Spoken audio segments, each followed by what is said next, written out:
औज़ुबिल्लाहिमिनश्शैतानिर्रजीम बिस्मिल्लाहिर्रहमानिर्रहीम।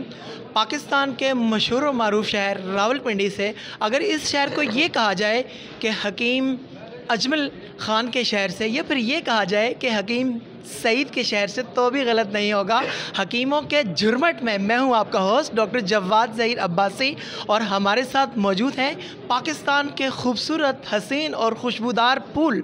वो फूल किस कदर हसीन है, किस कदर खुशबूदार हैं, ये तो पता चलेगा आपको उनकी बातों से। तो आइए, हमारे साथ मौजूद हैं हकीम बशीर भैरवी। उनसे हम बात करते हैं और चटपटी बातें होंगी। अस्सलाम वालेकुम जी। वास्तव जी हकीम साहब, कैसे हैं आप? जी खैरियत से हूँ जी। अच्छा हकीम साहब, सबसे पहले तो मुझे आप ये बताएं कि हकीम सईद साहब की खिदमात को आप कैसे देखते हैं? हकीम सईद साहब की जो खिदमात के नतीजे में आज 65,000 अतिबा जो है वो प्रैक्टिस कर रहे हैं, और तिब्ब यूनानी रवां दवा है, और तालीमी मयार जो है वो बेहतर हुआ, और आलमी सतह पर यह तिब्ब यूनानी को तस्लीम किया गया। अच्छा हकीम साहब, आप मुझे ये बताएं कि ये तो व्यूज़ थे हकीम बशीर भैरवी साहब के, आपका क्या ख्याल है इस बारे में?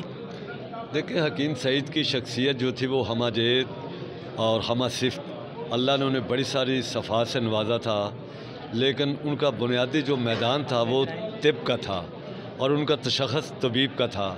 हम समझते हैं कि मसीहुल मुल्क हकीम अजमल ख़ान के बाद इस सदी में जिस शख्स ने तिब का हिया किया और दोबारा तिब को मतलब पूरी दुनिया में रोशनास कराया, और तिब पर तहकीक का जो हमारे ऊपर एक इल्ज़ाम था उसको धोया, उसका नाम हकीम मोहम्मद सईद है। हकीम मोहम्मद सईद का नाम दरअसल तिब के वक़ार का नाम भी है, और उससे तिब और तबीब को भी वक़ार मिला है। बहुत शुक्रिया। अच्छा हकीम बशीर भैरवी साहब, मुझे आप ये बताएं कि आपको एक यूनिवर्सिटी दे दी जाए, उसके आप वाइस चांसलर हों, और आपके सामने पूरे 100 स्टूडेंट हों, और सारे ऐसे स्टूडेंट हों जिन्होंने FSC A+ ग्रेड में पास किया हो, क्या आप उनमें से एक हकीम सईद तैयार कर सकते हैं?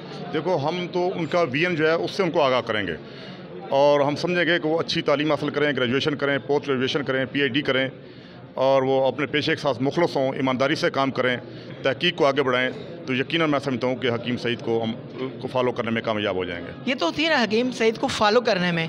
मैं कहता हूँ कि आप एक हकीम सईद तैयार कर सकते हैं। देखो, हम कोशिश कर सकते हैं, बाकी हर इंसान की अपनी खुदादाद सलाहियतें होती हैं। हकीम बशीर भैरवी साहब, मैं तकरीबन अमूमन पूरे पाकिस्तान में देखता हूँ कि आप सियासत में भी बिल्कुल एक चमक रहे होते हैं, कि जैसे आईना चमक रहा होता है, ऐसे नहीं जैसे सूरज चमक रहा होता है। लेकिन तिब के अंदर अगर आपको प्राइम मिनिस्टर ऑफ पाकिस्तान बना दिया जाए तो आप क्या करेंगे तबीबों के लिए? तबीबों के लिए हाँ, तबीबों को हम तो एक तो ये समझते हैं कि इनको रोज़गार मिलना चाहिए।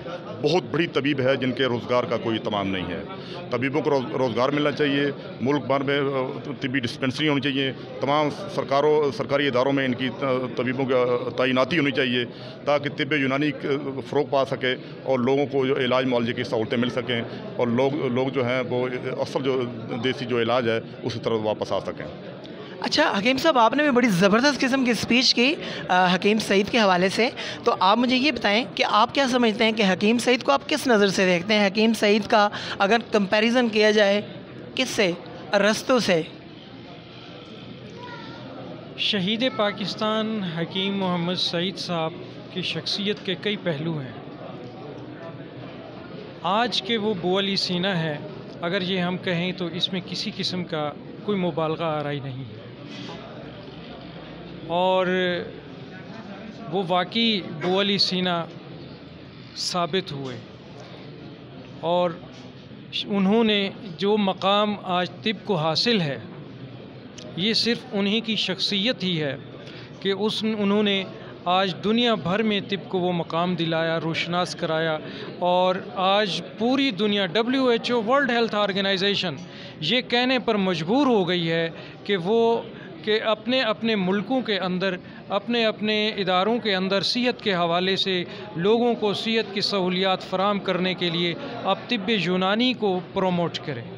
शहीद पाकिस्तान ना होते तो आप तिब को जो दुनिया भर में रोशनासी हासिल है वो ना हो सकती थी।